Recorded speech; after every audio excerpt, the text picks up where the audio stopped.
running behind, or are you ahead of schedule or right on target for the retirement of your dreams? Well, according to a recent Fidelity survey and a study they did, it said that if you're 50 years old, you should have 6 times your annual salary saved for retirement. So let's assume this 50-year-old couple makes $60,000 a year. That means they would need $360,000 in their retirement accounts by age 50 to retire at age 67 and be able to replace that income.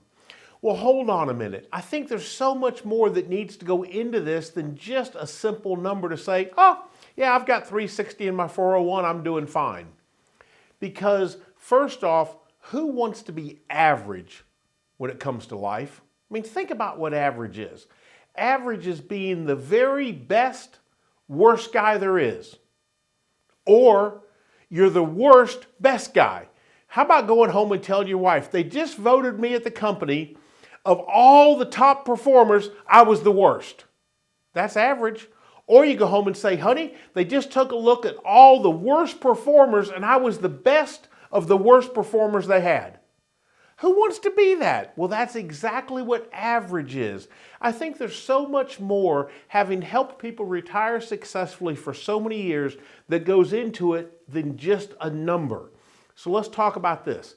Let's assume you are that 50-year-old with a salary of $60,000 and you've saved $360,000 for retirement, and you read that study and you go, I think I'm on track. Here's the question I have. Where are you at debt-wise? Where's this money been saved? Is it all in your 401? So you're going to have to take it all out. When you take money out, you're going to have to pay taxes on all that $360,000? Or have you diversified and have a diverse tax strategy? And when I say diverse tax strategy, what I mean by this is you've saved that $360,000, but part of it is in a Roth account, part of it's in a Roth IRA, part of it's in a 401k, part of it's in a brokerage account, and part of it's just in a great savings account. So now you have tax diversity in that $360,000. Think about it. Couldn't that make a big difference in how a person's going to be able to retire? 2 people have the same amount of money, but because one person put more time and effort into planning tax diversity in retirement, they're going to have a better retirement than the other person. So this is how we take you and become way more than average. Let me ask you this. What is your spending plan going to look like? When are we going to retire? What's our job status look like? Are we going to go into part-time work? Are we going to transition from full-time into part-time to extend? What's our lifeline look like? Do we have a history of living to 100 years old in our family, or late 90s?